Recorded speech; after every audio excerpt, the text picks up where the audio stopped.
lottery system. Thank everybody for coming out tonight. We're going to have a great show. And I'm waiting on you. Wait, we've got a special guest. Oh, we do! Hold up. Ladies and gentlemen, I introduce to you the world famous Billy St. James! Ladies and gentlemen, Billy St. James! Host of the Righteous Ride Home. We have a very special introduction. Praise 102.5, excuse me, 102.5. I can't even say it. All right.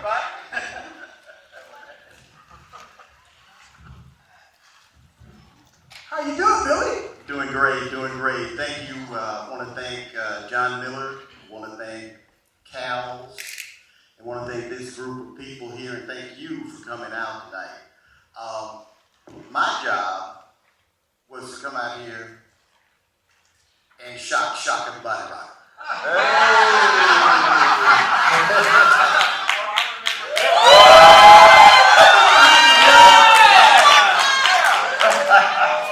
Lord Jesus. We're going to get to that here in a little bit, but We talk almost every day, and it was so hard for me to keep this a secret.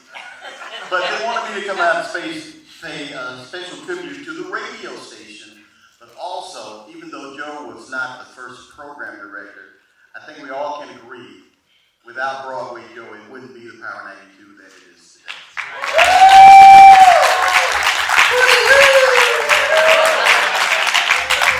And so Shaka, the body rocker, remember 7 years ago when the Arkansas Gospel Music Heritage Commission had you come out from behind the stage, and before I could get my plaque, you had to speak.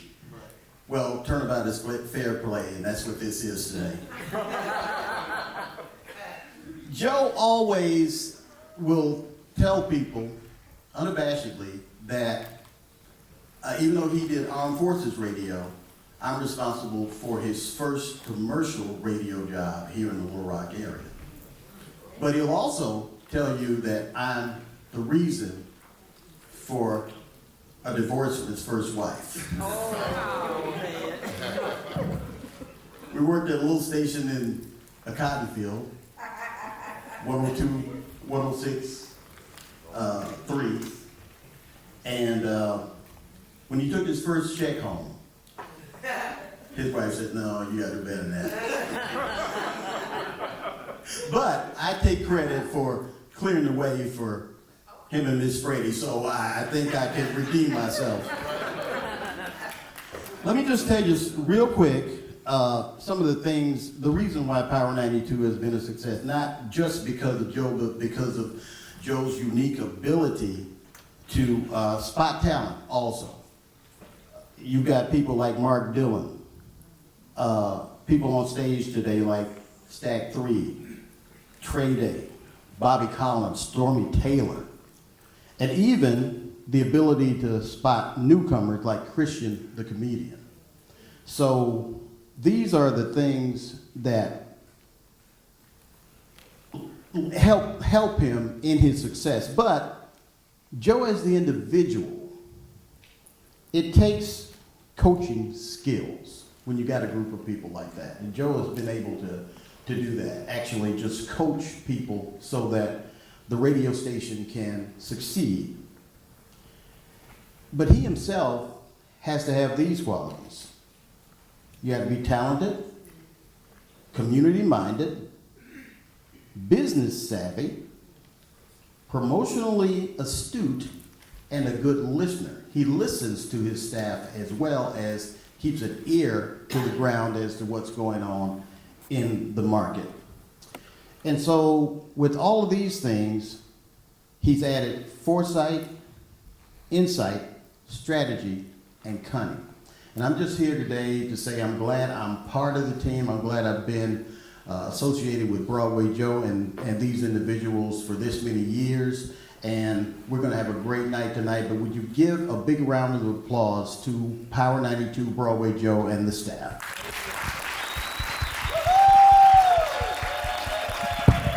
Thank you, Billy.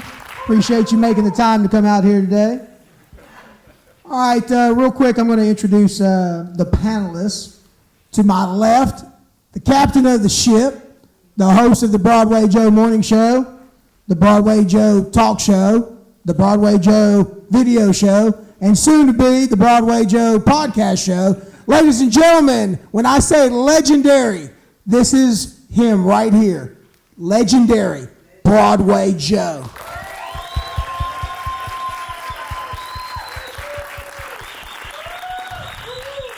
Next to Broadway Joe, we have the hardest working woman in Little Rock media.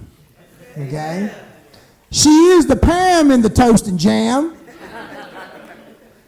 She is the only person that I know that could juggle a full-time job on the Broadway Joe Morning Show as well as being an anchor at KTV Channel 7. Ladies and gentlemen, Miss Pamela Smith.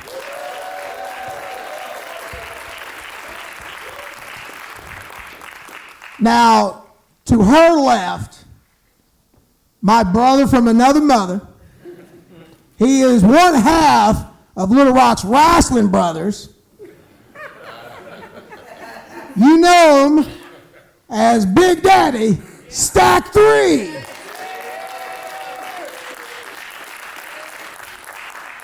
And to his left, Mr. Everyday All Day.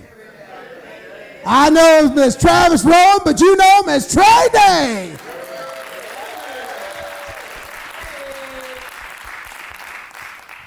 So we're going to ask all these hard questions for these panelists, okay? They're going to tell you a little bit about the history of Power 92. We're going to stroll back all the way back to 1987, okay? And we're just going to go straight down the line. I want to know a little about each one of you. Tell us how you got into radio. And first and foremost, before I start that, I want to give Broadway Joe kudos. Thank you for your service. Broadway Joe served in the military, served his time, and I mean, when I say legendary, I mean he is on the Mount Rushmore of Arkansas radio. Amen. And thanks to you. Thank you so much. And he's talking about a picture of Mount Rushmore that has myself along with Tommy Smith, Craig O'Neill, and the late Bob Robbins on it. And three great guys. So, yeah, thank you for that. Mr. Modest here, 4 great guys. And after watching that video, let me tell you, there's nobody that dresses better than Broadway Joe, even when he's Shaka the Body Rocka. But Joe, talk about how you got your start in Little Rock radio. Staying up late night, kind of hanging out in the military, got a chance to go by the radio stations and started doing some work with the transmitter and got a chance to get on the air. And then going to Arkansas State and getting in Arkansas radio when I started doing public address announcements. So that's kind of how I broke into it, and some great opportunities. And Billy kind of gave me my first job in the area. He's absolutely right by that. He caused my first wife to leave me. He's absolutely right about that, which was the best thing that ever happened because I met my lovely wife. That's right.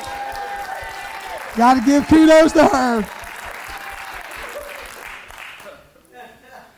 That's the story that I'm sticking to. So, Pamela?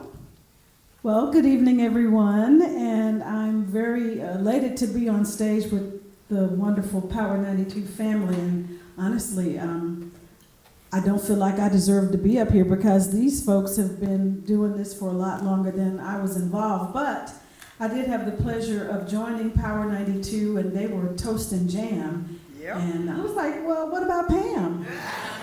So it became Toast and Jam and Pam, but Ron Hoof, I think, who was a colleague of mine at KATV, he was a photojournalist, he said, Broadway Joe is looking for somebody who has a news background to do news.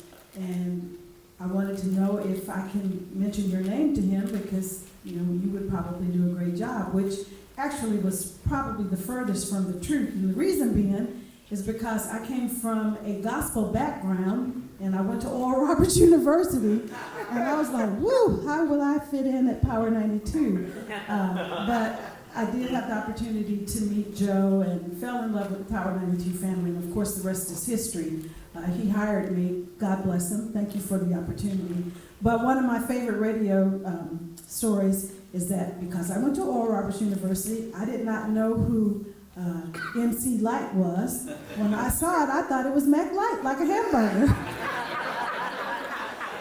So Joe was patient and so was the audience, but yeah, that's a good laugh. You can get that laugh. I did say McLight, I really did. But I, of course, over time adopted my more urban radio family and got away from gospel roots, not my personal gospel roots, but just being able to understand more of the language connected to urban radio. So that was how I got started. Stack? Okay. My mother told me I had two choices when I got to high school. She said, I heard you DJing. Either you're going to go to the military or you're going to go do radio. You're going to do something with your DJing. And I was like, I'm going to try this DJ thing right now. Because at the time we were overseas fighting a war. And I was like, I don't think I want to go where they're shooting at you. So I went into radio, and how I got started here in Little Rock, I worked at the station when they shot that video. I wasn't in the building when they shot the video, but I remember going back into Joe's office. If you came in the building, you got off the elevator and you saw the Power 92 sign, but that wasn't the offices. That was just the business side. You had to go to this door and go around the corner to the very back and overlook the mall. And I sat in Joe's office, and Joe said, so you the young guy I heard about? And I was like, yes, sir. You know what his response to me was? I like you. Your mama taught you manners. You say yes, sir, and no, sir. I like you. You can start this weekend. And the rest is history. Almost a 30-pack now, Joe. 27 and a half years later. I still say yes, sir, no, sir, yes, ma'am, no, ma'am. And that's how I got my start, right here at Power 92 Jams. Amen. Now, if you look at the video, Trey's been with the company since he was 12 years old. Trey, tell us how you got started at Power 92. You're close, man. 16, 17, but yeah. So my father was from a military background as well. We moved here my senior year of high school. He worked for the Jacksonville Parks and Rec Department, and so I immediately started as a lifeguard. The first Monday I worked here, or moved here, I started as a lifeguard. And of course, Joe was very involved in the community out in Jacksonville. He had the Mighty Vikings, still has the Mighty Vikings football program. And so he met Broadway Joe, and my mother was told me, hey, you find something you like to do, you'll never work a day in your life, right? So I went ahead and tried to pursue that radio thing, and then when my dad met Joe, he said, hey, I got this kid, he's really interested in radio. And Joe was like, okay, he sees my dad, tall, white guy, thinking, all right, know about hip hop. And I called him on the phone and set up the tour. He said, are you sure you're Zach's son? I was like, yes, sir. Just didn't put the voice with the guy that he saw. And so, sure enough, the next day I show up for the tour, and he probably walked by me 2 or 3 times, not knowing that was the guy he talked to on the phone, and I didn't know what he looked like either. So, but we finally made the connection. He took me for a tour that day, and I'm guessing maybe halfway through, it was interesting because Stack talked about Joe's office. When I went in there first, he had a stack of razor blades on the corner. I'm thinking, man, is this guy okay? Well, we had the reel-to-reel machine back then, so that's how we cut the tape, slice the tape. And he brought me in this little office with our production studio with a turntable, and he said, Broadway Joe, your office immediately. Joe, your office immediately. So he said, stay right here, I'll be right back. Felt like an hour. I was probably only in there 2-3 minutes, and they had a turntable, and I remember watching the Fresh Prince and them DJing and scratching up the records, and so I was like, man, this might be my only chance right here. So I started scratching the records, not knowing what I'm doing. And he comes back in the studio. He said, "Hey, you know what you're doing?" I was like, "No, sir, no, I'm just playing around." He's like, "Well, I have to fire somebody. You're going to start tomorrow." I said, "Okay." So I hope the person he fired is not here today. But let me just say, it's so good to see all of the past DJs. I mean, without the people, we are the people station, right? So thank you guys so much for being here, man. It's really makes my heart feel good to see all the faces from the past, people I meet out in the community. So I just wanted to say that. Thank you, guys. Now, I will say this. I was just telling Trey this story, and I don't think I've ever told Joe this or Pam or Stack. My first introduction to Power 92 was in the mid to late 90s, and Stormy Taylor had me on the radio station. She gave me a little tour.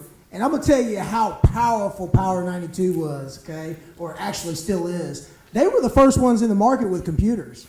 Because when I started in radio in 1994, and the station I was at, we didn't get computers until 2000. Okay, but if you was watching that video, you see those big tube monitors back there. I mean, they were ahead of the game. And so since we're talking about touchscreen, that's right, touchscreen. Since we're talking about 1987, I think Joe has a special introduction to somebody to talk about how Power 92 started.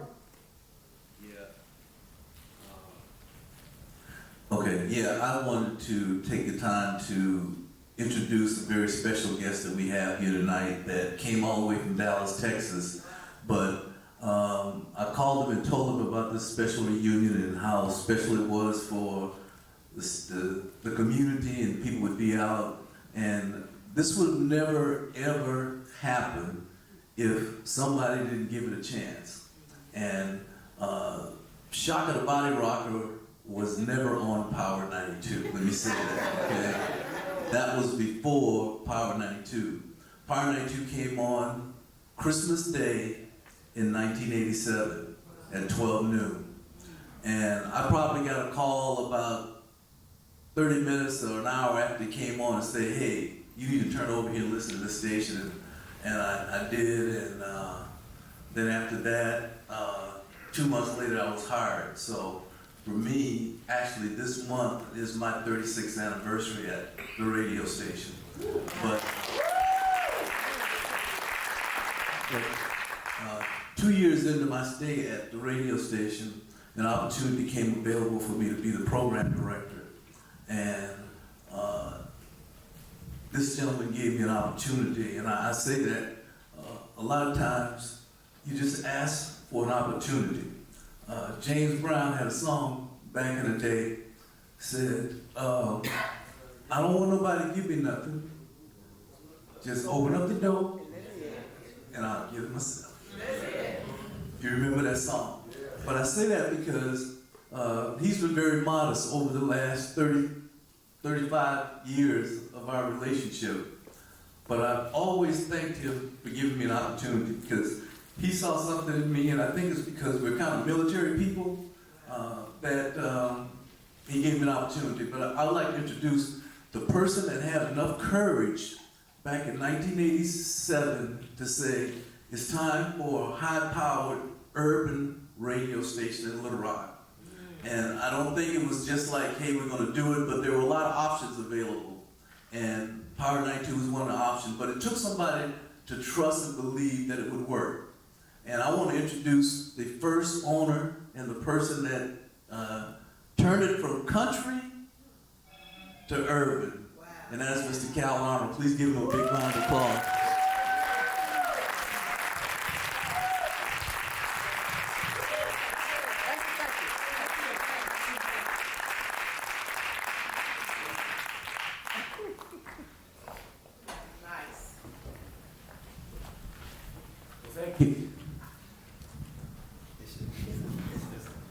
Well, thank you, Joe. I didn't come here prepared to say anything. It's kind of hard to turn Joe down. I'll give you a little bit of history, though. I came to Little Rock.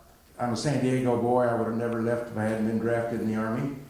I came to Little Rock in 1974 as a salesman with KARN and Ted Snyder. who was a great mentor of mine. He's still around today. He's 95 years old. And in about 2 years, I worked my way up to GM at KKYK back when it was the Craig O'Neill station. And it was a wonderful time, but I had a dream of getting into radio station ownership, but I didn't have any money. And about 1980, I went to Ted Snyder and said, hey, I don't want to do this behind your back. I'm going to start looking to buy a radio station. And he tried to talk me out of it, of course. And it took me about 2 years to find someone that would take a chance on me. Since I didn't have any money, I needed an owner that would carry the debt, carry the note. And I found that in Pine Bluff, and I bought AM and FM station in Pine Bluff. And the FM was a 25,000 watt station that we cranked to 100,000 watts, and it was a rock station, which we changed to country. KFXC, Foxy 92. So all the listeners were upset, all the old rock listeners were upset with us. And then we moved it to Little Rock, and then the Pine Bluff people were all upset with us. And on Christmas Day, 1987, we had made the decision that we were going to change it over to urban.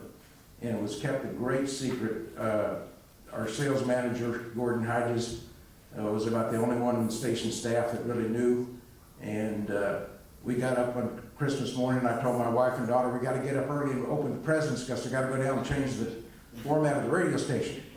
And so I walked in the studio with a big stack of records under my arm and told the guy, we're changing, this is your last morning because we're changing to urban. What? You know, and we had to unplug the phones for about a month because those country listeners were not very happy with us. And our program director, it was Christmas, he was out of state on vacation. I had to make that difficult phone call to tell him we just changed the format of the radio station and you don't have a job anymore because you're a country guy. Oh, wow. And pretty quick we found our way to Joe Booker. He was doing nights over on KOKY, had gigantic numbers, and brought him in, which was one of the great decisions. Wow. And it was a great blessing in my life to be associated with so many wonderful and talented people. And in the early days, we told our people, our company's going to do the right thing. And if you were raised right, you know what that is. If you weren't, then you need to see me. We're not going to ever do anything you'll be ashamed of. And so it was a great ride along the way. We bought 3 more stations, and I had a contract to buy a 5th station and owed a lot of money to bankers, a lot of pressure.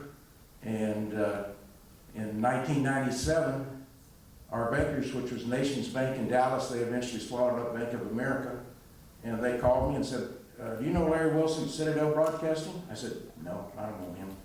They said, well, we want you to have lunch with him. I said, what? Why would I do that? I was very suspicious. He came to Little Rock, we had lunch, he laid out an offer to buy the stations. I told him, I could have saved you a trip, we're not for sale. And I never had any intention of selling. I just thought I was going to work till they took the shirt off my back, you know.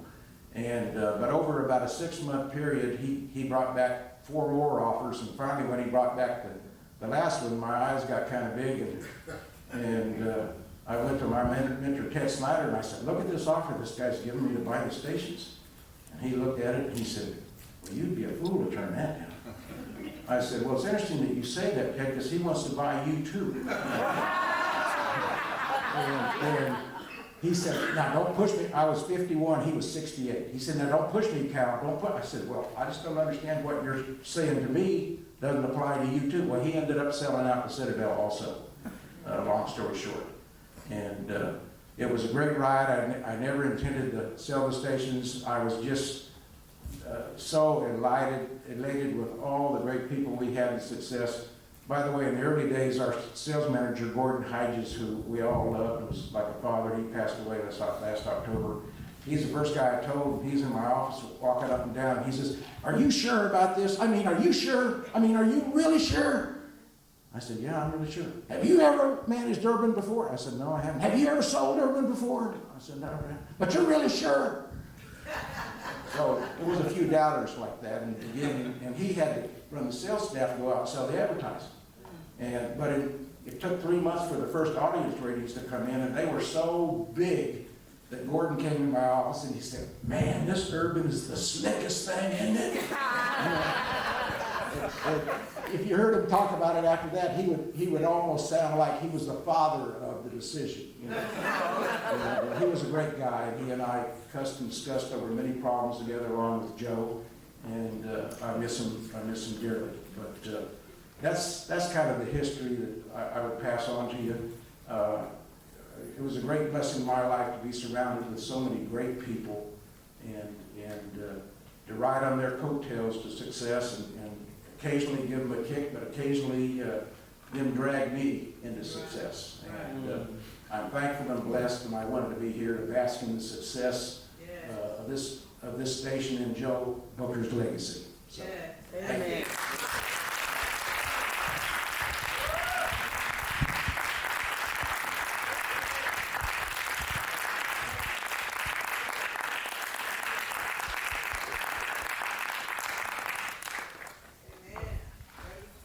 Wow. One more round of applause for Mr. Arnold. What an amazing story. Well, I'm going to go run through these questions that was handed to me. Joe, I'm going to start off with you. What are your earliest and fondest memories of Power 92? Well, you didn't tell me to prepare for these questions, so it's a lot of. I just got them today. a lot of great memories with the radio station and with the community.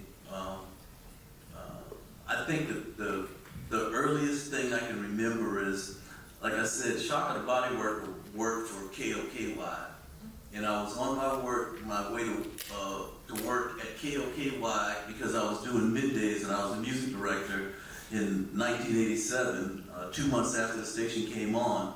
And a guy by the name of Jerry Mason, who was the first black sales manager at the radio station, ran me off the road and said, "Hey man, I got this job for you to go over here." And I'm like, "Man, I got a job, I'm going to now." And he was like, "No, you need to come over here because I got this job for you." And I go in there, I do the interview for the job, and the guy offers me about $2,000 less than what I was making at the time. And I'm thinking like, you know, this may not work out, man. This is a big station and everything, but, you know, I'm doing pretty good. And then I thought, you know, hey, this is First FM, this is probably going to be the future. And he said, well, take a day or two and think about it. And I told him at that time, "Nah, I thought about it, I'm ready." And he was like, "You sure you're not going to talk it over with your wife and family?" And I said, "Hey, this is..." And in my mind, I was thinking, and that was my fondest memory, because I was thinking, one day, I want to have your job. And it happened about 2 years later. Wow. Okay. It's probably the most. Wow. Okay. Pam, how about you? Well, I have a few. Really, the Power People poll questions. Yeah, they have always been really interesting, and we always get some interesting responses. But the family that were connected really to the Power People poll questions were special to me, because you have the same people calling every morning, and you really develop the relationships with them. So when we were out and about in the community, you would often run into the people that you actually talked to on the radio, so that was pretty neat. And then I love the fact that Joe really had a knack for spotting talent, and I really have enjoyed watching the careers of the folks on the stage and those who have gone on to even greater markets, because, I mean, they were just that good, and you saw some of them in the video. So having the opportunity to work alongside some of that awesome talent every day was pretty amazing to me. My first and fondest memory happened on my very first day of training for the radio station. Joe gonna laugh when I say this. They mentioned in the video about Joe calling the hotline. My very first day, I learned radio. The station I came from was a smaller station, and they had made the upgrade to computers. Power 92 had computers, but they still ran carts. For those who don't know what a cart is basically an 8-track that rewinds itself. And literally, Joe had a phone, and he never took his earpiece out. And I'm in there, and I'm training to start working that weekend, and I'm in there, and I'm working the board, and Mark, which he's not here, but I'm still gonna tell this story. Mark was the king of, hey man, go do this, this, and this, while I go do this commercial real quick. So Mark's doing a commercial. My first day in the building, I'm running his countdown. Well, I didn't cue a cart right. And I had about 2 seconds, 3 seconds, there space. And before I know it, this light by my head starts going off. And I was like, I'm beating on the window, Mark, this light going off. Mark walks in there and says, "It's the hotline, it's the phone, you pick it up, you answer it." I was like, but this is not my show. So Mark answers the phone, and Mark's like, "Yeah, Joe. Well, yeah, Joe, huh, Stat, phone for you." And I'm on the phone, and I'm really like sweating bow dollars right now. I'm sitting up here, I'm sweating, I'm scared, and Joe says, "Don't mess up my station."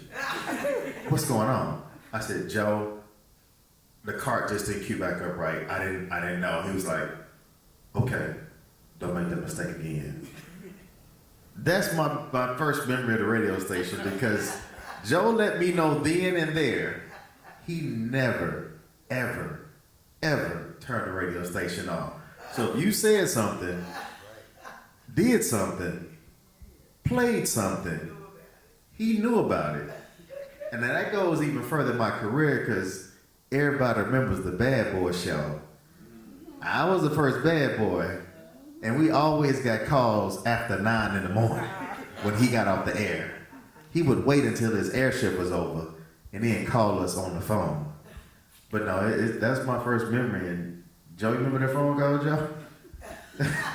Told me, "Don't mess up my station, boy." I ain't gonna say, you know what?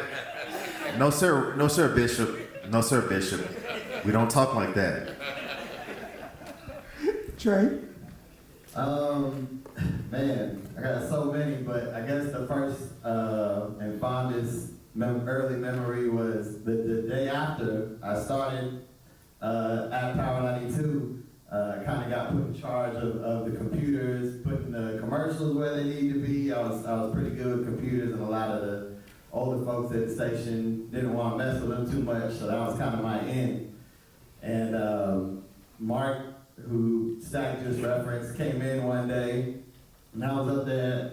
I was still in high school, remember, so I would come up after basketball practice or whatever. I would be up there all weekend sometimes. When I wasn't balling or in school, I'd be at the radio station just trying to learn as much as I could. And Mark came in there one day with a toothache. He had just went to the dentist. And Joe said, "Mark, you're drooling on my floor. Train your arm." I was like, "Okay." So I didn't have time to get nervous or nothing. I just did what I heard everybody else do. And ended up being great. So he gave me my first radio show from 2 a.m. to 6 a.m.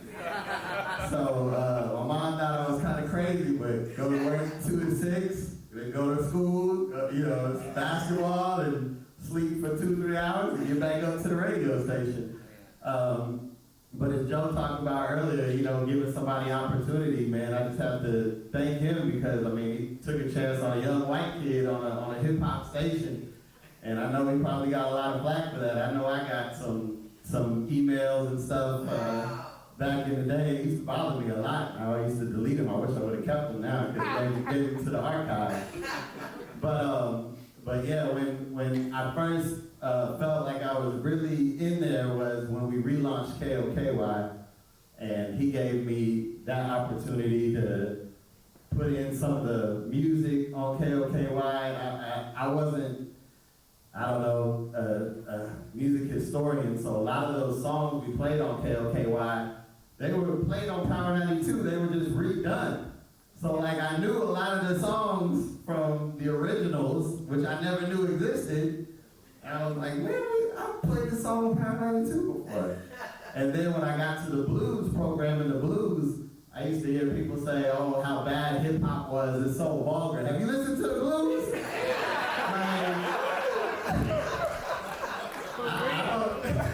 I don't know if I could say some of the stuff that some of those blues artists said, but I was just in shock.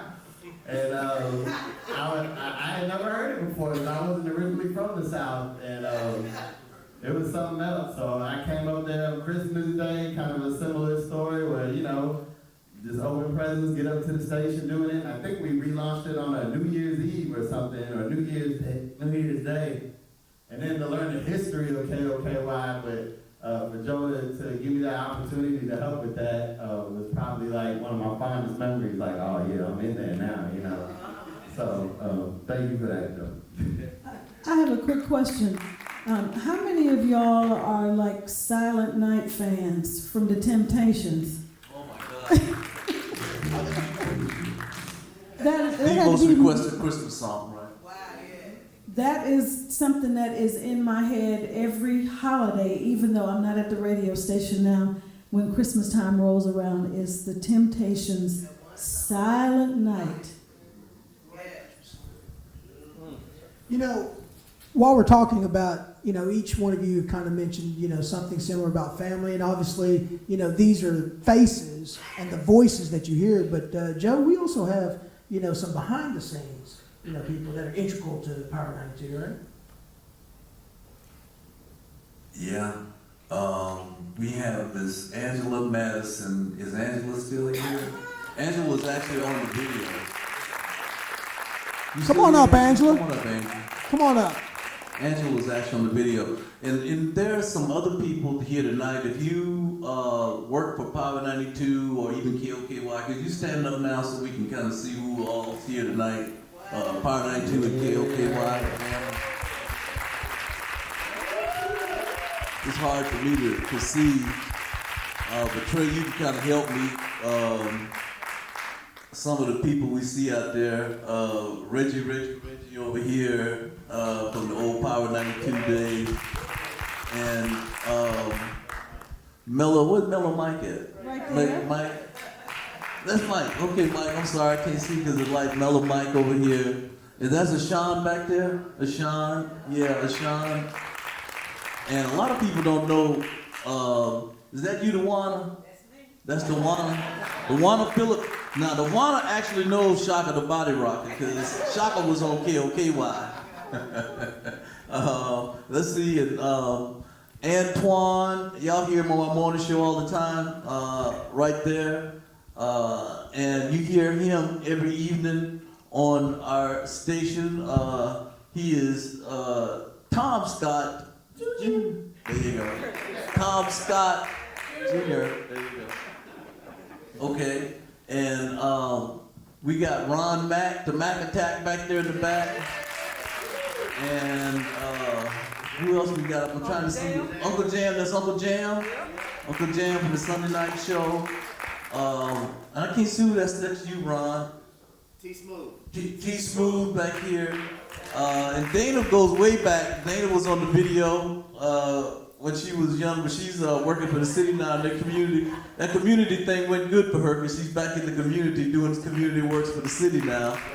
And every Sunday morning, you'll hear them tomorrow morning, and that's the Bishop and Mel is not, Bishop and Mel right here from Power Praise Gospel every Sunday morning now. How long you been there now, Bishop? That's 15, 16 years? Yeah.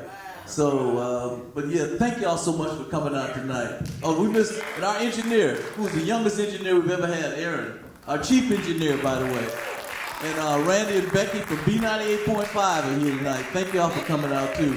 And Becky, all of you that listen to us over the years, Becky thank Rogers. you. Ryan Houston from Channel 7 over here. So again, I just want to recognize everybody that came out. Thank you again. All right. I think I see another famous face. Okay, who did we miss? You can wave. Oh, is that Tiago? And Andrea Lewis. Andrea Lewis. Hey, Andrea. Hey. We just go down the row and call everybody out. First Security Bank and one of our city directors. Thank Monica you. Smith from sales. Hey, Monica from sales. Did she stand up? Okay. She's sitting down. Okay, Money Monica, yeah. Mia Richards from Traffic. All right. Mia Richards from Traffic. Okay. And this is Angela, everybody. Angela has been a seller in the Little Rock market for 30 years, over 30 years now. And we got a saying go, and when she leave, I'm leaving, and when I leave, she leaving. So that's what we can say.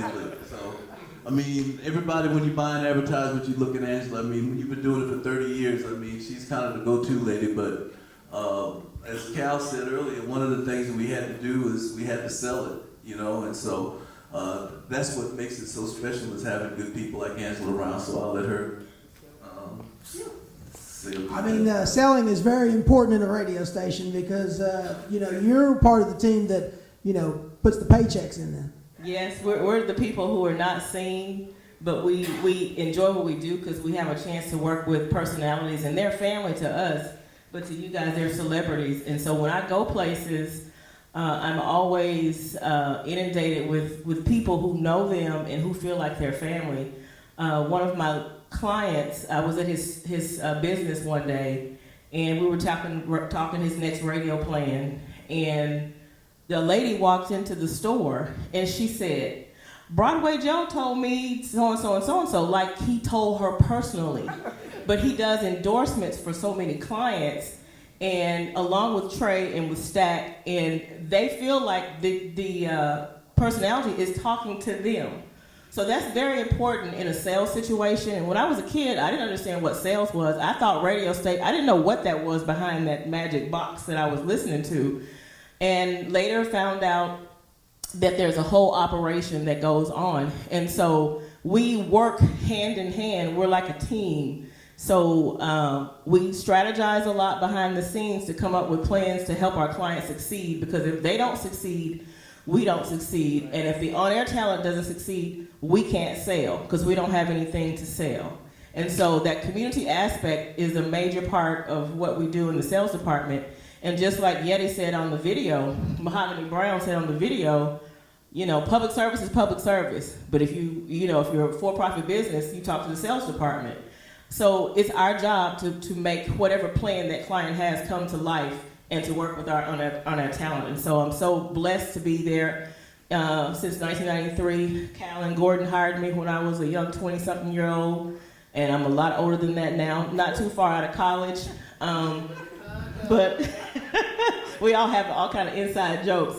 But I'm just thankful and blessed to have been with the Power 92 team for 30-something years, and I won't be gone until Joe's gone.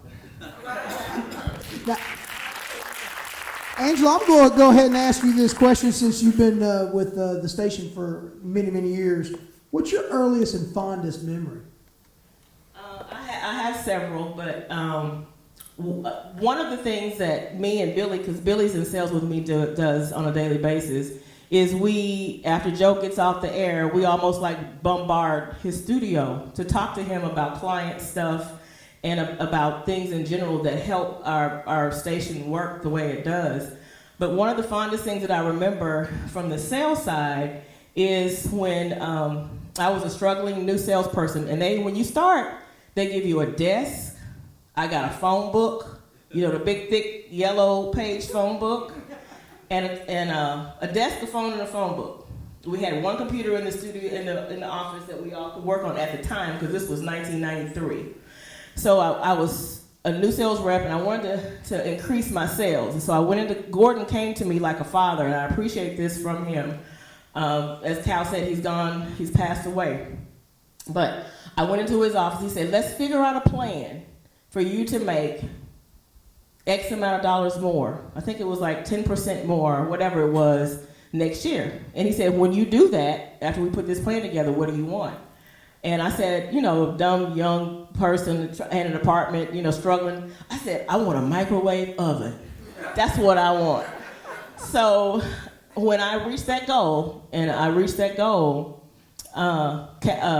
Gordon took me in his station wagon. We went to Midwest TV and Appliances, if some of y'all remember that, and I got my first microwave oven. So that's one of my fondest memories. Another fond memory is working with the watershed and with the Black community developers. Joe said, is there a client that you have or a nonprofit that you have that we can work together on to do a Juneteenth event? And I thought about it, and I went to see the Better Community Developers is who they are now, but then they were Black community developers. And we came up with the Juneteenth concept.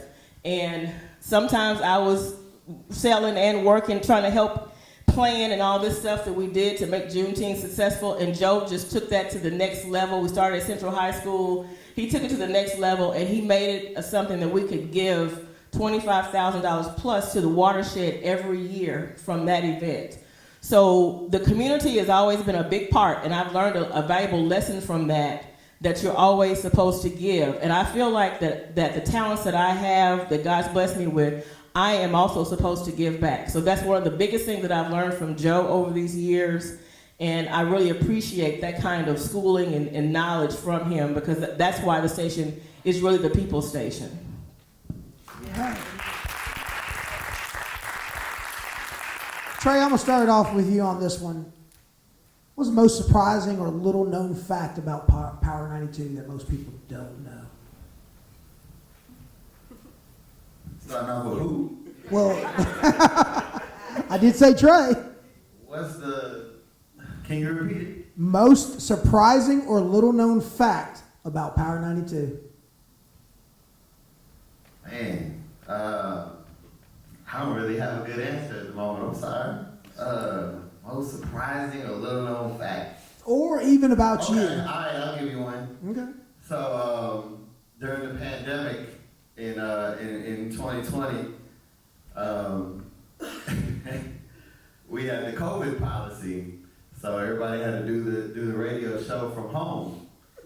Couldn't come up to the station, so Joe called me one day doing my show, and and like Stack said, you get that hotline call. So it's about 2:30, 3 o'clock, the beginning of my show.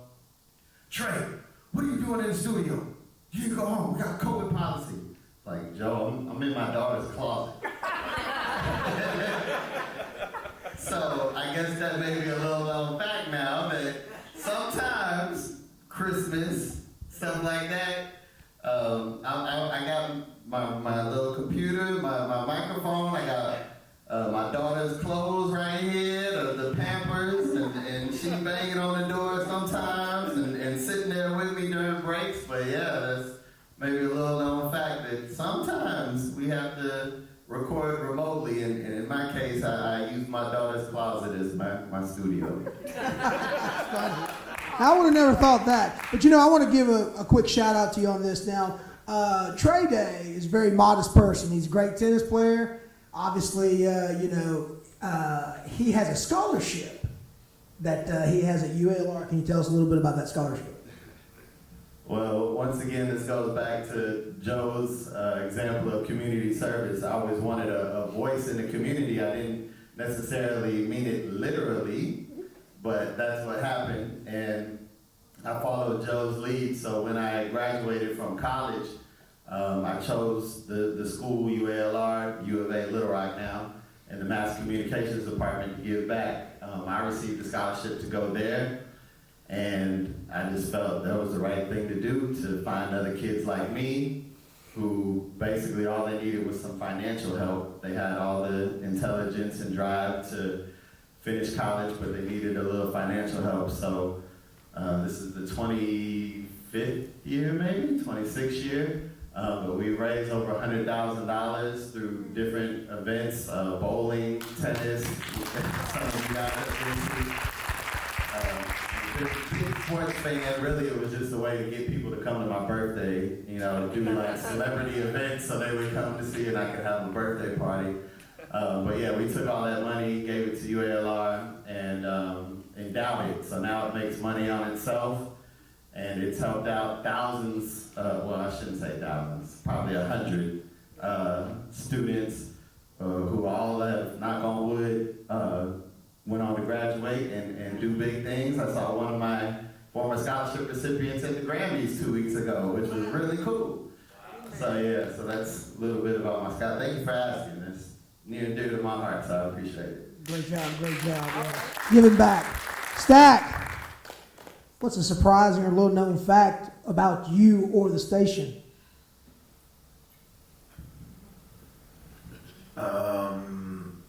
Surprising, a little known fact about me and the station. I got a perfect one. And everyone that knows me gonna shake their head yes. Thanks to Joe, I was able, and I raised my kids at the radio station. I'm not gonna lie to you. I was working the night shift, and I had my little stack running through the hallways at night in the building with me every night at the radio station, because he would go to daycare in the daytime, and at night he would be in the building. And Joe knew, I know he knew that, and Joe always has been a person to be like a father figure to give me advice on stuff I need to do, whether I want to hear it or not. And it's a little known fact that I raised my kids at the radio station. And thanks to Joe, I was able to be a better father and spend time. And briefly, Joe got me into coaching youth football with my kids, and I coached against Joe. After the one victory, I retired. Pam, how about you? I don't know. This is a really hard question. I guess one thing I would say is that Joe and Power92 helped me get some street cred. Mac Light? Since I was referring to MC Light as McLight. But really, opening my opportunities in the community in a whole different capacity, because obviously when you do television news, you may have one audience, but then when you do radio, you may have another audience. So this was a way to help me build my sense of community in the work that I was doing through, by way of extension through Power92, because when you hear them talk about how involved the station was and is, that's true, because I had an opportunity to be a part of that ride, and it was really incredible, as you already heard mentioned, that people really felt like they knew you, and they felt like you were a part of the family. So whenever we would go places, they may say, "Hey Pam, I listened to you on Power92," and that was really special because, as I said, it gave me an extended audience, so that helped me build an even broader community. But one of the things that I also wanted to mention that I really love about Joe's example in the community work is the fact that we do a lot of events now in my current role in education, and they happen on Saturdays. And the station does live remotes, and we always want Broadway Joe. No offense to everybody else, but we always want Broadway Joe. But those days are set aside for him to do the work that he does in volunteering with the Mighty Vikings, and I respect that so much, because we have really no idea how many countless lives he's impacted by way of example. And that is something that we should all aspire to as we leave an imprint. If we can just touch one, and obviously Joe has had the ability to touch so many lives through that work. So my point, and I'll wrap this up, is that the example of leading by investment in one's community is something that I will always treasure, and I do believe a lot of that I can credit to Joe and get an opportunity to work with him. Thank you, Pam. Now, Joe, I know there's a lot of secrets behind the microphone, but one of the things I'm going to ask you, a lot of people may not know. Answer that question. Oh, I'm sorry. Well, what I was going to say is a lot of people may not know, but Broadway Joe is the reason why there's been millions of dollars that's been raised for numerous charities, and Joe's a very modest person, and but he's behind the scenes guy, and he does a lot. He's also the face for a lot of charities. Joe, tell us a little bit about some of the charities and the things that you've been involved in that the rest of your staff have mentioned. Well, I'm gonna first answer the question that you asked, and then I'll say that because everybody's talking about community service, but you asked about any secrets, and the secret I'm going to give to everybody is on Power 92 and everything we do, nothing that we do is new. That's the secret. Nothing that we have done and nothing that we do is new. I had an opportunity to read a book called Wheeling on Beale, which is the history of WDIA, the first black full-service radio station in America, and came on the air in 1948. It was the first year that Memphis, Tennessee had their first black police officer, their first black postal worker, and their first black radio station. And it was built, and we call ourselves the People Station. It was called the Goodwill Station. What they did was community service. And we modeled Power 92 behind WDIA and the history. From the Jammers charity basketball team is one of the organizations that we had. Diago was one of the guys that played on the Jammers for over 20-some years. I had an opportunity to travel the state of Arkansas with Jammers charity basketball. And at one season, we had almost 40 games. But the Jammers had raised over $1.5 million for charitable organizations across the state of Arkansas. In over 30 years. And they played next Friday night in Matt Galmont at Harris Elementary School. So we're still playing charity basketball. We just had our Mighty Viking Youth Football banquet the other night. One of the things I mentioned at the banquet is the gift that you get from giving. It was a former player of mine that played for PA last year, 2 years ago, and won a state championship. He was the most valuable player. He's not a big kid, but a really good family and a good kid. But I got a text and a picture this week where he signed, because he's going to college next year, but he signed his college scholarship.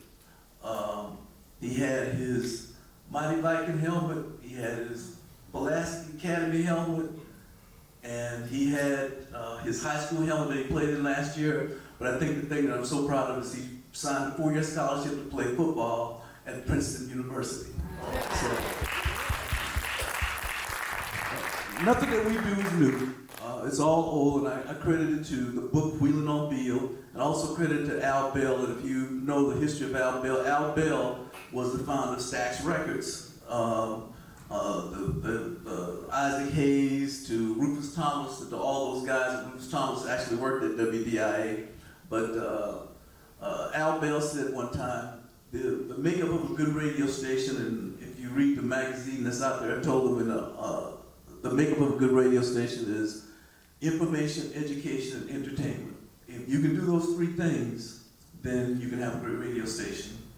What's amazing me the most is how radio has evolved from the video that you saw earlier tonight to where we are now, to where we're incorporating social media into everything that we do. Right. And so we're building more of a brand now than we did then, where we were just building a brand with Power 92, but Stack, Trey, all of us are building brands now in what we do on the radio, through the radio station. And so many countless people that have gotten an opportunity just for working at Power 92 to do the things that they do now. Pam mentioned that, how it goes over into her job. But the biggest secret that I can tell you is we don't do nothing that's new. It's been proven. So community service always works. Yeah. All the best ideas were already stolen. Well, here's a little fun question. So obviously, working on the station or being behind the scenes or being on air, you meet a lot of celebrities. You meet or via phone interview or in the studio. Joe, who is comes to your mind first? Who's the most memorable moment, celebrity-wise? You know, the most memorable one for me wasn't actually, it was actually leaving almost between KOKY and coming to Power 92. But we had a young guy, he had a record out. There was there was a show on it was Zoo 98, the Uglies were on, and they had a young guy came to town, and he had a song out called I Need Love. His name was LL Cool J. And he came to the studio, but what really made it so interesting, and back then there wasn't social media, so you didn't go out and read a lot about the guys, you didn't know a lot about them, you didn't know this. We just knew he was a rapper. I mean, just a rapper. And he came in, it was one of those things to where it was a contest to where you had to write the lyrics of the song I Need Love, but you did the lyrics a different way. You wrote your own lyrics, but to the beat of I Need Love. And LL Cool J came into the studio, and he went to Zoo 98, and he walked in the studio. When he walked in the studio, they didn't tell him anything about the contest. They didn't prepare him anything about the contest or anything. He walked in, and they just threw the sheet in front of him and said, hey, someone wrote these lyrics to your song. They rapped it out. Hey, can you rap this out in the air? And when I tell you that he rapped it out like he had read over it 50 times to practice it, I mean, it was like, I was so amazed, and I said to myself at that time, I think he was 17 or 18, I said, that dude is going to be somebody one day. and now that you find out that his mother was an educator, he was very astute, and we're still seeing him on TV, so that was one that I'll never, ever forget. That's amazing. Tell me that we have an air check of that. I wish I did. Pam? Well, we met a lot of people. Some interesting and some, anyway. I had the pleasure of having breakfast with Steve Harvey, and I forget, what was his bodyguard's name, the big guy? Anybody know? He's the big guy. Anyway, so my son and I, Steve had been in town to do a show, and my son and I went to IHOP for breakfast. And Steve and the big guy just happened to be in there. And I went up and spoke to him and reminded him that he had been on the radio station. He said, join us for breakfast. So we sat down and joined them. And one of the servers, true story, somebody said, do you know who that is? And the person said, I don't know, Michael Jackson? And Steve Harvey was not very happy. Not very happy. He had an attitude through breakfast with that server for the rest of the time that we were there. But yeah, so I had breakfast with Steve Harvey. But you know, doing radio and doing television, you had the pleasure of meeting a lot of different people. But that would probably be one of my most memorable encounters, is the guy calling Steve Harvey Michael Jackson. Zach? I have two. One good, one Joe gonna laugh about. I happen to be out somewhere. We got any baseball fans in the house tonight? Any baseball fans? Y'all like baseball? Yep. I'm out and I'm hanging out, and I'm having a good time, and get a tap on the shoulder. Somebody want to meet you. Somebody want to meet you. Somebody want to meet you. I'm like, who wants to meet me? I'm in the club, I'm hanging out, kicking it. Up walks Torrey Hunter. And he's like, man, I've been listening to you for years, man. I listen to you, man. I'm here because I heard you on the radio. And he said, man, call me. I said, okay, give me a number. I'm thinking, oh, he just, he's just blowing, feeling, hot air. So he gives me his number. It's his real phone number. To this day, we were hanging out with Torrey Hunter And I told him the same story, and he laughs and laughs and laughs. But you'd be surprised, and Joe always says this, you never know who's got the radio on. You never know who's listening to the radio. Now, my not so good story, Joe gonna laugh at this. Bushwick Bill. Bushwick Bill was the member of the Ghetto Boys. Yeah, one night Halloween fell on the weekend, me and Ghetto Boys trick or treating. So Joe tells the Bad Boy Show, and I got plenty of stories about that. Joe tells the Bad Boy Show, hey, I need y'all to interview Bushwick Bill. He didn't tell us Bushwick Bill was not portraying to be crazy in videos. He was really, you gotta watch him. You had to watch him. Bushwick Bill took a Sharpie in the studio that you saw in that video and was drawing on the counter, and that was a wood counter with lacquer and finish on it. And we tried to clean it off, but he took a Sharpie and drew his name on the counter.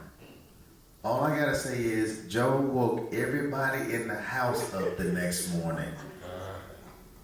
And that's the one that Joe remember that real good, don't you, Joe? Remember that one, don't you, Joe? Bushwick Bill. Yeah, Cal built those counters too. I didn't want to have to answer to him. We were on a budget. We were on a budget. But Bushwick Bill was the one that wasn't so fun. But yeah, that's what I got. So you may have heard me tell this story on the radio before, but mine was definitely Queen Bee. Now a country artist, I guess. But Beyonce. So when I first got the 2 a.m. to 6 a.m. show, school kids were listening to me, my classmates, I would get super nervous. So what I did, Joe said, you need to just talk to one person. Well, there's nobody in the studio with me. Who am I supposed to talk to? So I put a picture up of Beyonce. And so I would literally talk to her every night. And that would be, my way of connecting with one person every night. And so, lo and behold, the Arkansas State Fair comes and Destiny's Child performs No, No, No, Bills, all the repeat. And after the show, we got to take pictures with them and all that stuff. I was like, man, this is great. And, me being a player back at 17, 18 years old, I was like, so what are you doing after the show? And they didn't have nothing to do, and they wanted to do something. So, for those of you who remember, Park Plaza Mall used to have a movie theater in the bottom floor of it. And I cannot tell you for the life of me what movie we saw, but I took them to the movies. And so Beyonce was sitting here, Kelly Rowland, who I should have been worried about probably was right there, because she was really the nicer one to meet. But Beyonce and her daddy, who was the manager, was also there, and he was sitting behind us. So the whole movie, I'm thinking, man, maybe I should, but I went to the movies with Beyonce. So that was a pretty special, I think that's really the only celebrity I've ever really been messed up about. And then when I met Prince, when he came to town at the Art Coliseum, I was like, man, his head is really big as people say it is. And he had heels on, so those are probably the two biggest celebrities, or the two that I got most taken aback by. So in other words, before Jay-Z, there was Trey Day. Hey, but like Joe said, man, I'm glad it didn't work out, because my beautiful wife is the one for me, so. There you go. Now, Angela, Yes. you've been at the station for a long time. I know there's been some celebrity interaction. What's yours? Well, a lot of people don't know. A little fact behind the scenes too is that the people, when the artists, most of the time when they come to town, is for a concert, and they have to buy advertising for the concert, whoever the promoter is. And so some of the times we're the ones who interact with them and the promoter and maybe the artist before they get to the on-air staff. And so we have a chance to meet many of the artists. Sometimes you don't want to meet them. Sometimes it's better not to meet them, because then you'll still like them once you want to play their music later. But one of the ones that I remember is Bernie Mac. I got a chance to meet him. Montel Jordan was one that we met. Usher, when he was a little kid, he came to when we used to do power jams at the state fair. Brandy is another one that we met. And so we had a lot of opportunities to meet a lot of people. Those are the ones that stand out for me. But yeah, we get a chance to meet a lot of people if we're dealing with those clients that are those promoters or whatever they're bringing them to town. Now, this question is just for a few of y'all. So just for people in the audience that don't know, Trey, I'm going to start out with you. Where did the name Trey Day come from? Because most people that don't know this, I mean, Trey Day's not his real name. It's his on-air name. And so tell people how Trey Day came to be. So, glad you asked me a question I didn't have to think about first. So yeah, I had a crazy basketball game actually where I met my wife at Minot Air Force Base in North Dakota. Wasn't a lot of basketball competition up there, so I played a ton and one special game where I usually don't tell people this, but I guess I'll go ahead and give them the secret. It went into 4 overtimes that game. So it was like 2 games in one. And I ended up scoring the North Dakota State High School 3-point record that day. I think it was 9 3-pointers. One of them was a half-court shot at the end of the first overtime that went in. So it was a lot of luck. But the guy traveling with us, it was a small town called Deslax, North Dakota.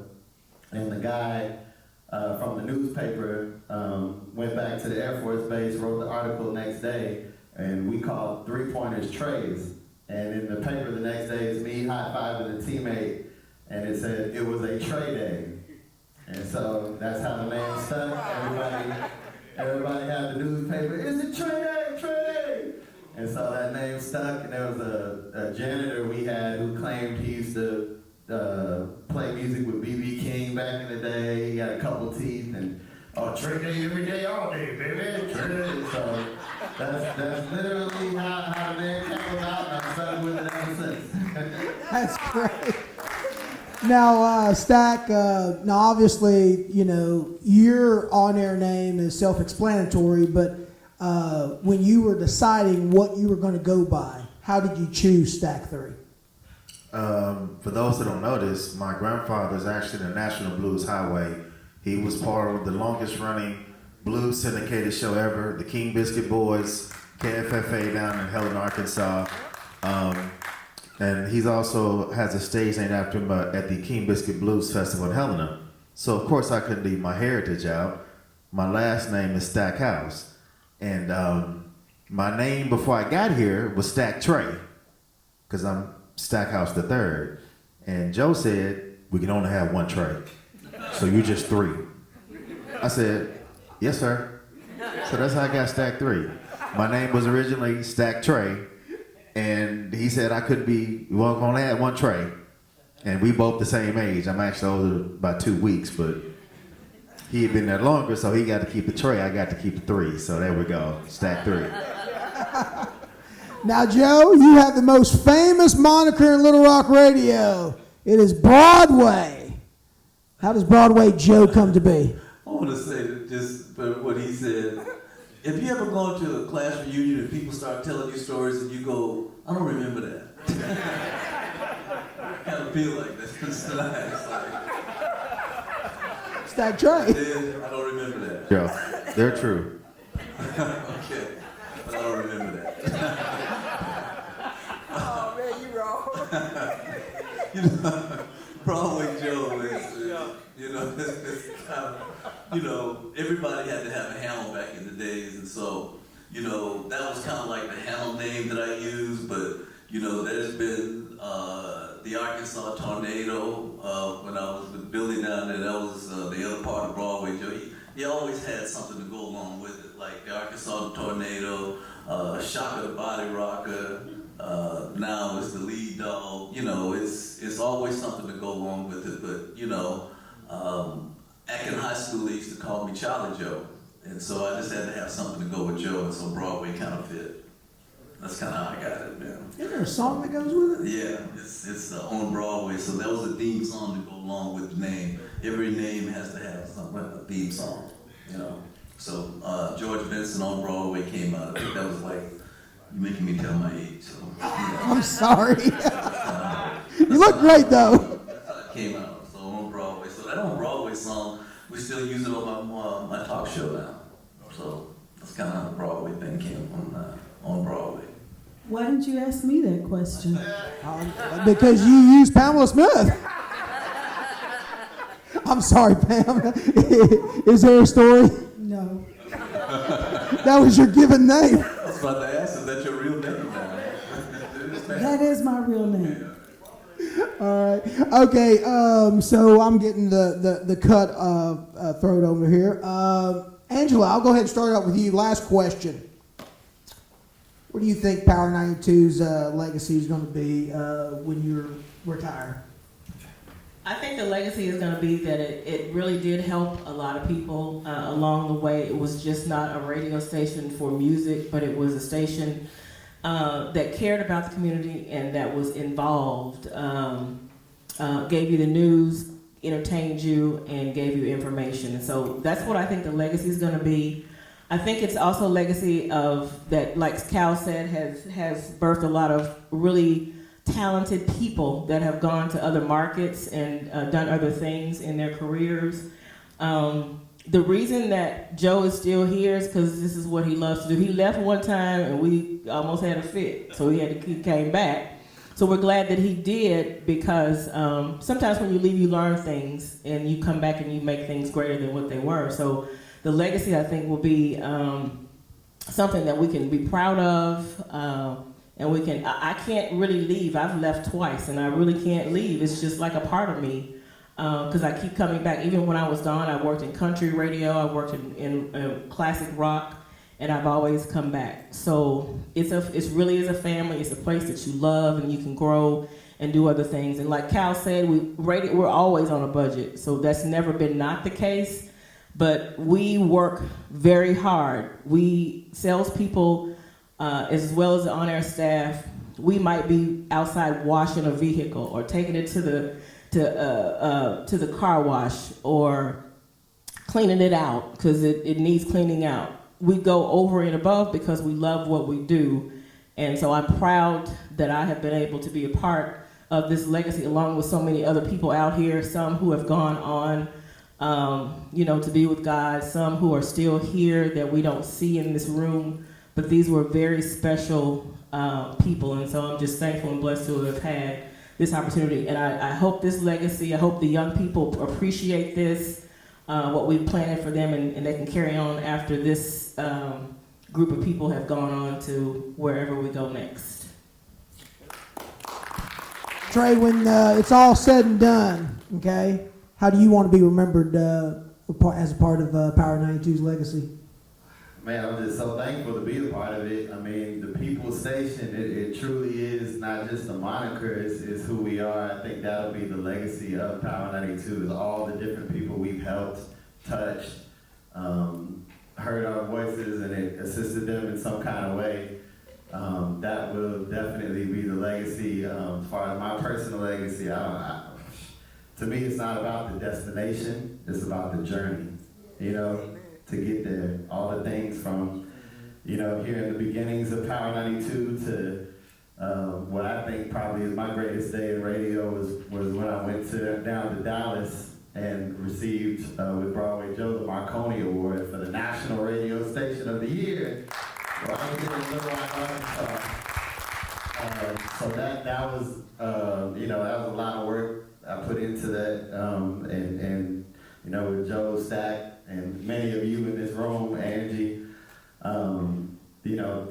that was a culmination of all of our work from the past to be recognized as a national radio station of the year was just amazing. And one other thing about that day in Dallas, I went to the Thanksgiving Chapel. I don't know if you've ever been there before, but if you go to Dallas, look it up. It looks like a mosque.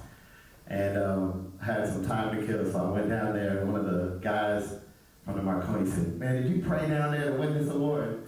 I was like, no. But actually, that day I did pray for me and my wife to have a baby. And so when I think about the legacy, and we ended up having, I have a 3-year-old now, so, but that's another thing. When I think about legacy, I think about family.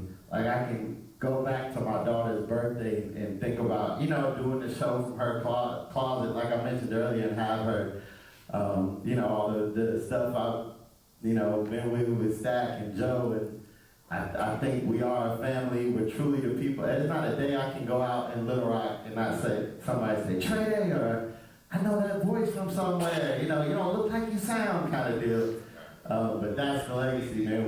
We really, really are the people station, and I hope that's how we're remembered when somebody's watching this in the Cows archives 50, 100 years later. Stack, same question. For me, working at Power, hard work, dedication, always going the extra mile to give back, and there are no shortcuts in anything in life. People don't realize this, but Joe is a coach, and Joe coaches, he talks to his staff differently. His thing is to get to you, to get the result, to get the plays done that he needs to get done. I'm not gonna lie to you, I'd much rather tell my daddy something than to tell Joe sometimes. Because Joe is like my dad on a lot of things, because I know Joe gonna tell me the real. And I just don't want to make him be ashamed of something that I make a mistake and do. So I'm always thinking about what would Joe say or what would Joe do. And some days I just think about it. I gotta continue to push. I got to continue to go. I got to continue to give. I got to continue to give my all every day. So we used to talk as jocks, and you can't let Joe outwork all of us. So we have to go out and give our extra to make sure we do what we can to hold up our end of the bargain, because, you know, Joe gonna go. We know Joe gonna go out there with them kids on Saturday. We know Joe gonna do certain things. He's gonna give back to the community. Joe has gotten up on that bus every Saturday night with Miss Joe for years and did community service work with the Jammers as well as other events, and Joe is always on the go. So I think it's always going to be family, hard work, dedication, and as far as where I stand, I just want to do my part. Good answer. Pam? Well, Joe is like a father to me, too. What? I was waiting for somebody to laugh. You mean a brother? That was a joke. I'm sorry, I couldn't resist myself. At any rate, the legacy, I think, on a serious note, is that Power has been a station to uplift, inspire, educate, motivate, entertain, all wrapped into one. And I think that's what the legacy is. And just like everybody else has said, it is the people station. And I do want to give a shout out to Miss Freddie, because they say, no, wait just 1 second, I'm not done yet. They say behind every good man is a good woman, but I don't like that. I like beside every good man is a good woman. So let's give it up for Miss Freddie, because she makes it possible for Joe to do the things that he does. And I mean, when I got to the radio station, he was there, I guess probably 2 hours before the rest of us got there, but he always had his ginger tea, Miss Freddie. You were taking good care of him. But that is really what it's all about. It's about family, but it is about the people. And I think that that is what the endearing and enduring legacy of Power 92 will be. And this is the most important one, coming from the captain of the ship. I mean, you have been there from the beginning, and you have seen a lot of people come through those doors, move on to better and better things. Joe, the legacy of Broadway Joe and Power 92.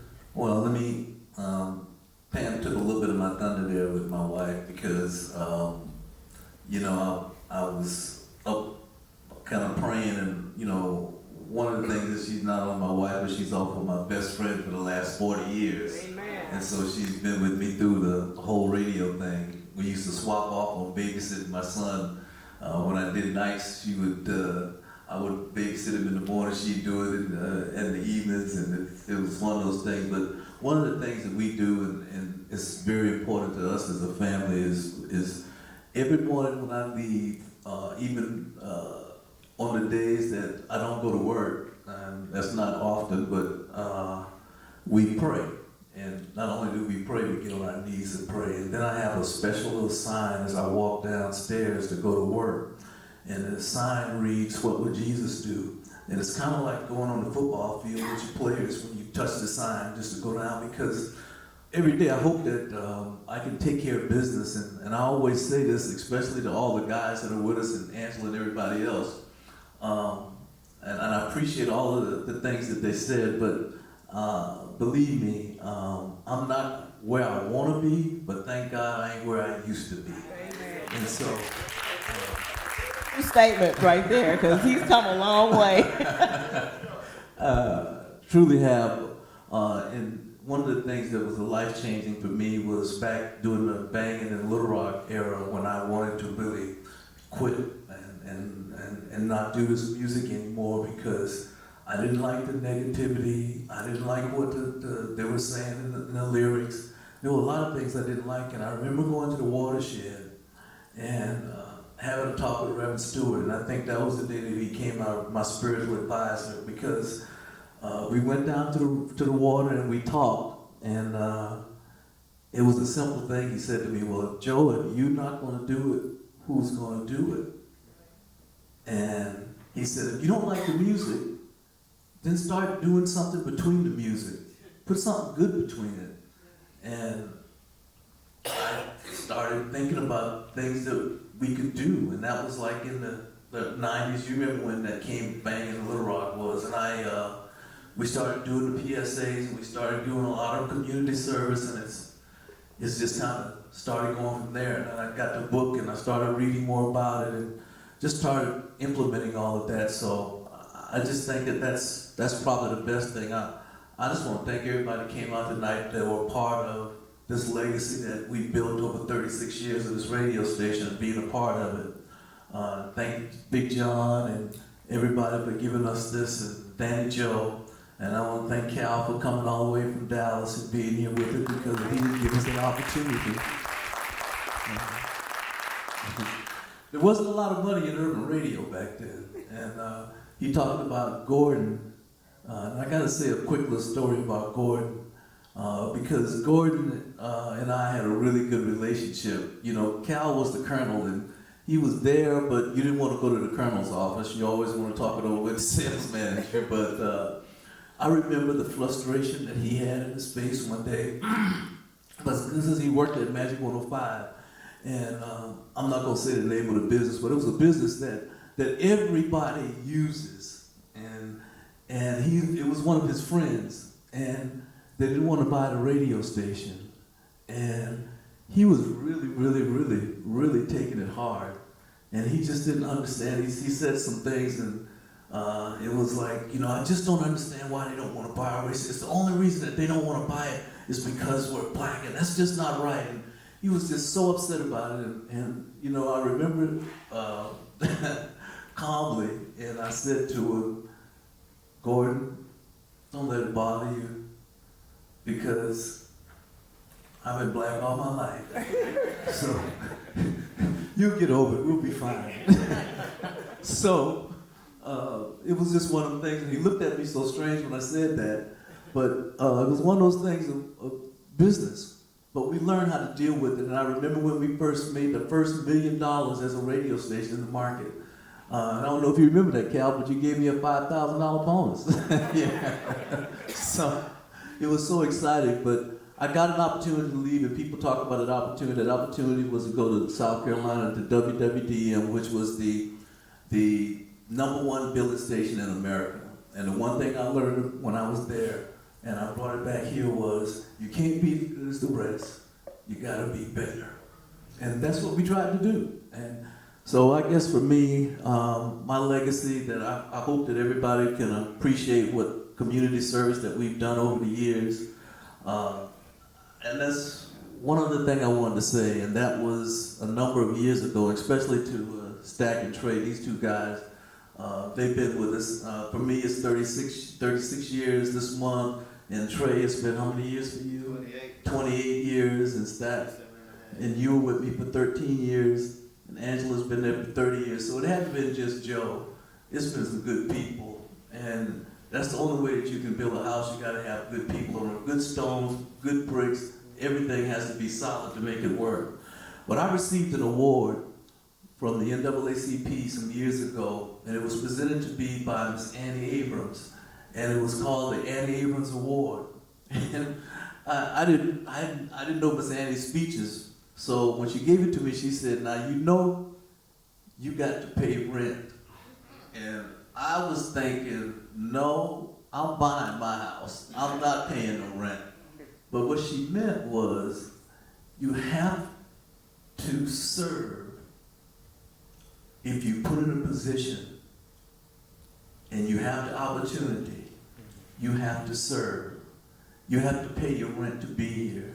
And service is your rent. And so when she told me that, I just never forgot it. And I'm going to continue to try to pay the rent. And if you're in a position to where you can help others, that's one of the most important things you can do. Cal, I can always thank you for giving me an opportunity. And he's been very kind-hearted about it. But, I mean, if you can help people, and all these people up on this stage, and everybody's working this radio station, it's been just giving them an opportunity. And so, if you're in a position where you can help people, that's what life is all about. I have a sign at my house of Ron Mack, who's back there in the back, drew a sign. And it's been my philosophy on it. You know, 100 years from now, the car that I drove, house that I live in, my money in our bank account, none of it means anything if you touch someone along the way. And hopefully, this radio station has touched some people along the way. So that's my legacy. Amen. Great words, great words. Now we're about to take some questions from the audience. I'm going to pass the mic to John Miller here. How about it for Danny Joe Crawford right up here, ladies and gentlemen, being your moderator? And how about it for these great panelists and all of the folks who have joined us here? Let's give them a big round of applause before we go any further. I'm going to open up the floor, so if anybody has any questions or has any sort of reminiscence that they want to do, you just raise your hand and I will come over to you. We're going to kind of open this up to the floor, and we've got somebody right here. Here you go. Y'all doing all right?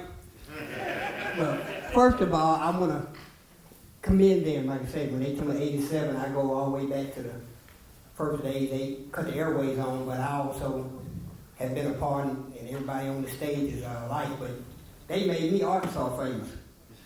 So if it wasn't for Power 92, I mean, I always consider myself to be a decent person to begin with, but it opened up an avenue for me, and the reception and the treatment that I've gotten, and it's based on being, you know, calling in the Broadway Joe Morning Show and Tiago, and everybody can attest to it. When Power 92 showed up in the capacity of anything, whether it be the jammers, they treated us like royalty.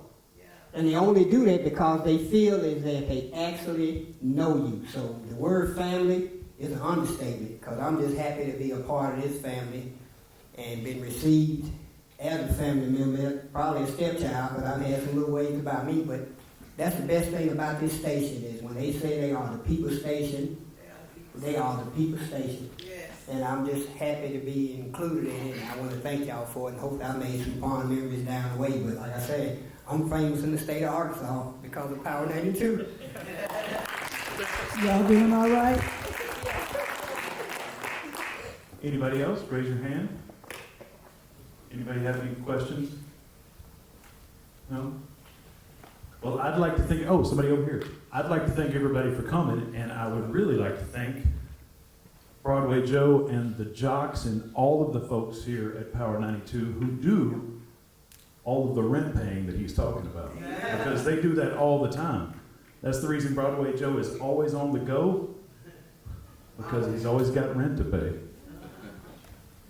I I won't take up too much time, but I just have to say congrats and just thank you all for all that you do. I remember moving to Little Rock fresh out of college in May 2003, and listening to the local radio station was just a thing to do, because where I'm from, small town, Turl in Northeast Arkansas, we listened to, growing up, WDIA, so I was fond of that, but it was K97.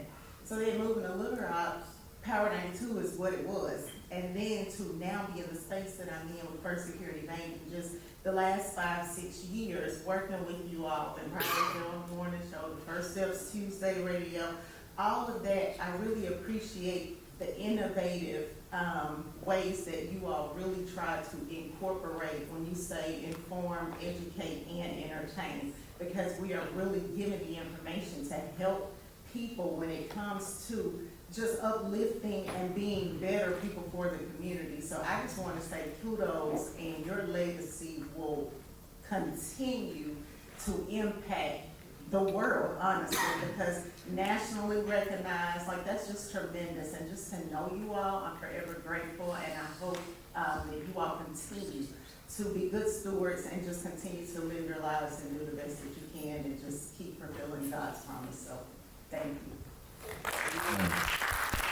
Andrea Lewis, she's with Persecuted Bank, and I don't know if you saw the Power People poll question that somebody sent in, but we put over 100 people in homes through Persecuted Bank's First Steps Tuesday. We had a big workshop with a lot of people, just a lot of education on becoming homeowners here in the state of Arkansas. So thank you again for what you're doing and being a part of what we do and helping people in our community. Don't have much to say, but I can say one thing, Joe.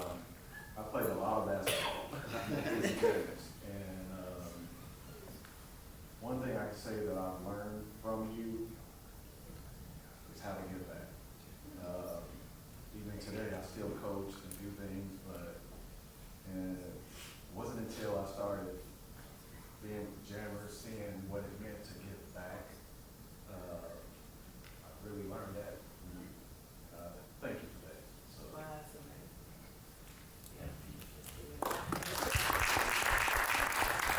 We played with the Jammers and volunteered every Saturday for over 20 years, so thank you. Now he's the head ladies basketball coach at Catholic High School for the 8th grade girls. Yeah, shout him out. I just wanted to say, it is true that Joel definitely gives you some, has started a lot of careers and definitely has been very willing to give an opportunity, because I remember I was working with Joe at the time, and he gave me actually 3 opportunities. One was, I remember when we did this video, you might have seen my name as Dana Fisher as one of the producers, but I remember Joe was about to do another, I had my own business at the time, just really starting out fresh. And I said, Joe, he was about to do another billboard. And I said, Joe, give me a billboard. Give me that billboard money and we'll create something different. And that's how that came about, was the video, because we did something that no one had ever done. But I was a brand new in business. Who was I? Like, he didn't have to do that. And he allowed me to do something. And seeing it again tonight was just like, wow, that's something. He gave me that chance. Another chance that he gave me was, I was actually the first news person on KIPR. And I'll never forget, because I've been bugging Joe, I can do radio, I promise I can do it. And one day he came, he said, okay, Dana, I'm gonna give you a chance. I need somebody to do the news on KIPR. So I did it. I was so happy to work with Pam every morning, and we were doing the news. About 6 weeks in, he said, Dana, you do a good job on the news, but you sound like you're 12 years old. He said, we gotta get somebody else. So that was Linda Gillum, and I was like, that's okay. He said, what I will do is give you a talk show.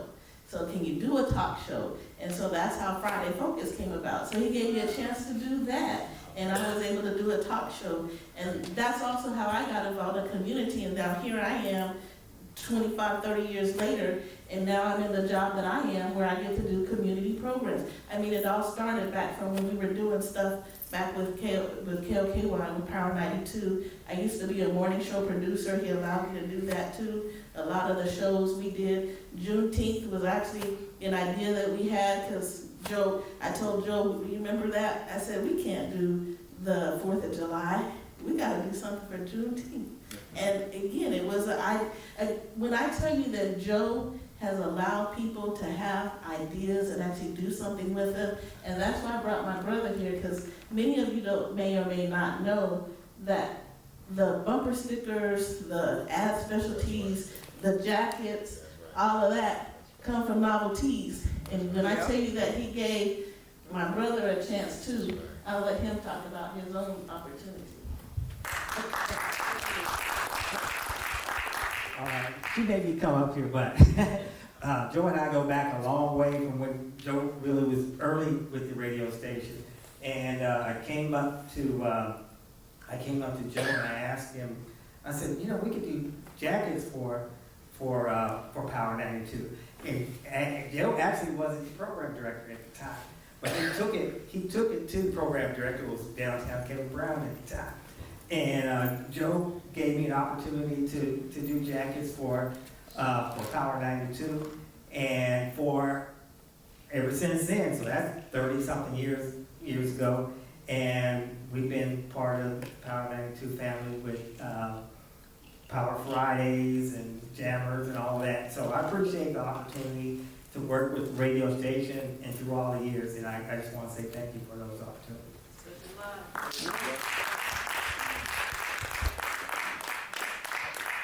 That's the proof that you touch people along the way right there, my friend. I'm gonna ride this train because I was actually working for Novelties at the time.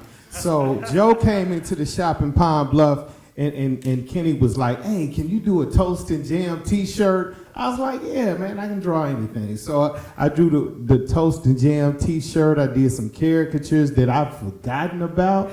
But man, and then Joe commissioned me to do some work. So I've known Joe a long time, and then years later to come on the show. What I really admire about you, Joe, is the fact that you're not only an executive, you're a talent. Meaning you know both sides of the spectrum. Meaning you understand you're not just a boss, you're also in the seat. You're also contributing and doing what you're expecting everybody else to do. It's not do as I say, it's do as I do. Every morning, you sounded the same on that documentary that you do right now every day. Consistency. And I would go to your office, and I took those things and take you as one of my advisors. So I would go in and I saw little things like you had a daily checklist that you would write. You know, and I would ask you advice about things. And so for us to have crossed paths so many times in so many different ways, I admire you, I love you, man. I feel like I'm part of the family. Thank you, Ron. Ron drew our first bumper stickers and everything. I wasn't going to get up and say anything, but you guys don't know what he does before he gets to work with Power 92 every morning. He works hard. Sometimes he come in 7:30, 8 o'clock at night, you know. And when he come in, he's on the phone, discussing what he's gonna do the next day or whatever. I fix him a little something to eat. It's not like we're having a discussion together because other people are calling him, and I just kind of get in where I can fit in. Yeah. And it's love. When you get in where you can fit in and love is involved, I feel you can make it. Yes. Amen. It might not be where you want to be, but you can make it. Yes. He makes a list, like he said. He got his stuff laid down in the mornings. Everything is laid out because he don't want to miss anything. He gets maybe, I say 3 hours of good sleep. And that's with the snoring. That's with the TV on. And the TV is on ever since I met him. So we've been together over 40 years. When I met him, he had this little bitty TV. And it sit on the floor. That's kind of like his clock, his wake up or whatever. And I learned to put something in my ears, or you learn to deal with it. When you love, you learn to deal. If you don't love, you get to stuff it. That's right. So love gets you to deal with it. I learned to live with that. My husband gets up, he does what he has to do. He's listening to that radio. He has his stuff playing out. And it's all about the people, the news, the information that he's going to give you guys. He has that planned out at 2:30 in the morning. Wow. The TV is going. He's got his little computer thing that he got his news, the Arkansas Gazette, all the news. He got all of that information in before he gets to work at 5 o'clock. And that's every morning. Wow. Not a day go by that he does not do that. Wow. And Mr. Michael Jenkins, Joseph Booker, Broadway Joe. Ooh, I love you, Jim. I thank God every day for you. This is my second marriage, and I thank God so much for him. You guys don't know what they say about that. Power 92, the People Station. This man takes that to heart. Amen. Every day. It's not just words to him. Right. All of you mean a lot to my husband. And I want to thank you guys for giving him the opportunity to do what he loves to do. And that's people. There's no color. It's people. Just people. So thank you, each and every one of you. Thank you.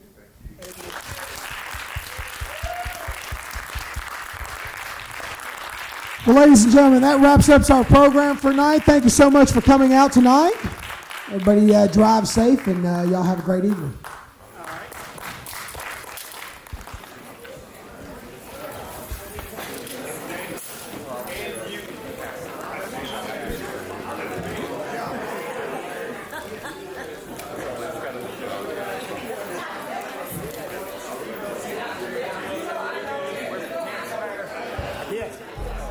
Thank you all for coming to see the Power 92 tribute. For more information about all of the great programs that we've got here at the Cal Ron Robinson Theater, please visit ronrobinsontheater.org. One more time for the Power 92 crew, ladies and gentlemen. And for the lead dog,